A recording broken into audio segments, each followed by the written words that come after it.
Welcome to Storytime. Enjoy with me.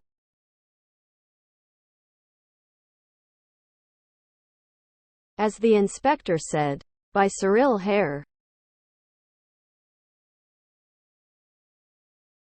It is impossible to say when Charles Darrell and Sonia French first decided to murder Sonia's husband, Robert. Robert was nearly twice as old as Sonia, and he married her 10 years before Charles Darrell came into her life. For 8 of those years, Sonia was bored with her husband, although he did not seem to realize this. He was more interested in his books and the silver which he bought.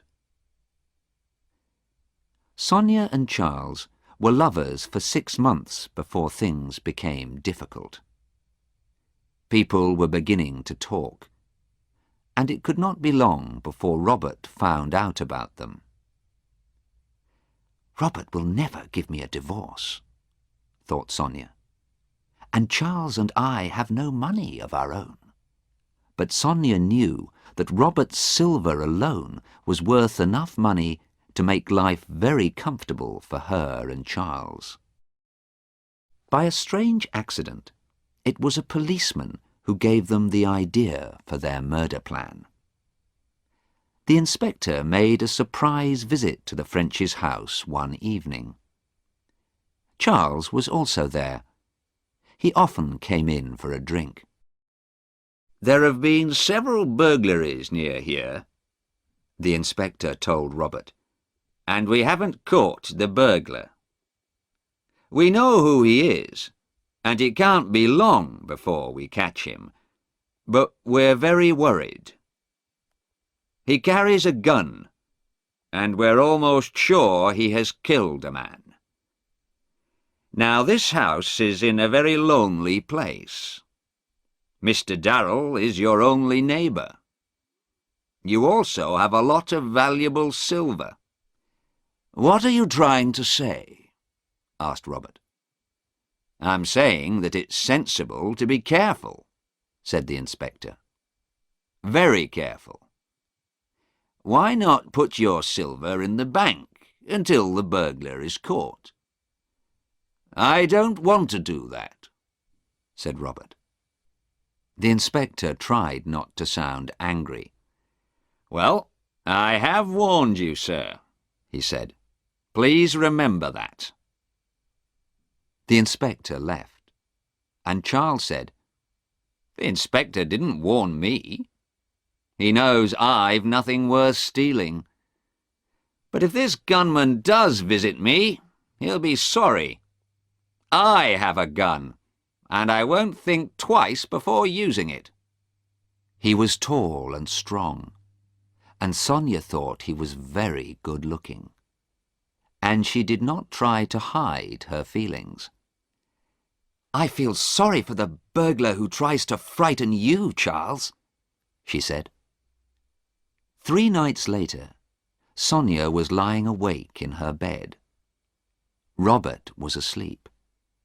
It was 10 minutes to 2. Sonia was excited. 10 minutes before Charles enters the house, she thought.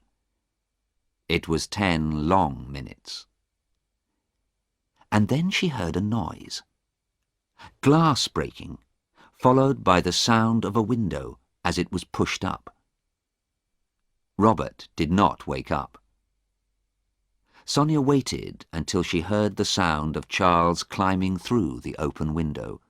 Then she reached across to Robert's bed. "Robert!" She was shaking him. "Wake up!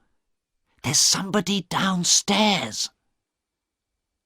Robert woke slowly. "What? Someone downstairs? No, I'm sure you're—" He sat up in bed, awake now. "There is someone. I'll have to go down, I suppose." He put on. Sonia waited. "Charles must have time to escape before I call the police," she thought.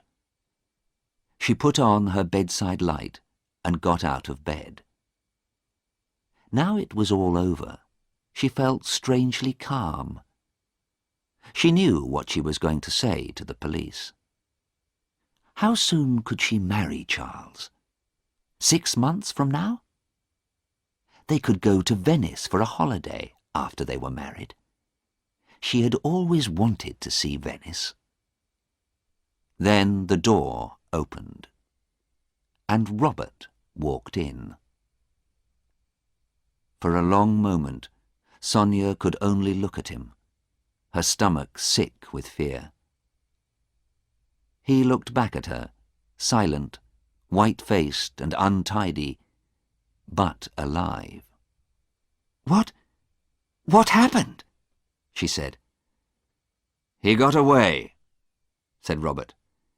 "I'm afraid he's taken some of my best silver with him. I wish now I had listened to the inspector and sent it to the bank."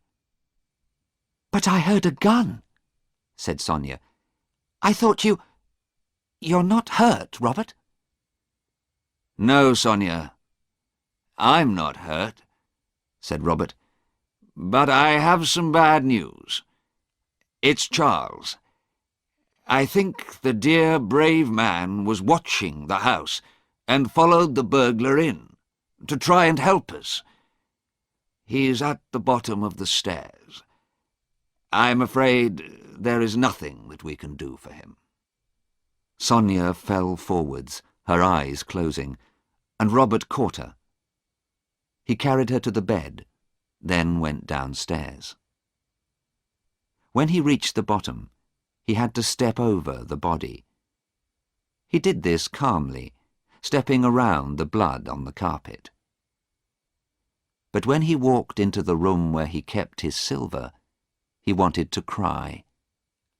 All of the best pieces were gone. He closed the door and went into his study. But before he telephoned the police, he was careful to clean the small gun that was in his dressing-gown pocket. Then he locked it inside his desk. He had taken care of the one problem in his usually very tidy life, and he wanted to make sure he would have no more trouble. As the inspector said, it was sensible to be careful.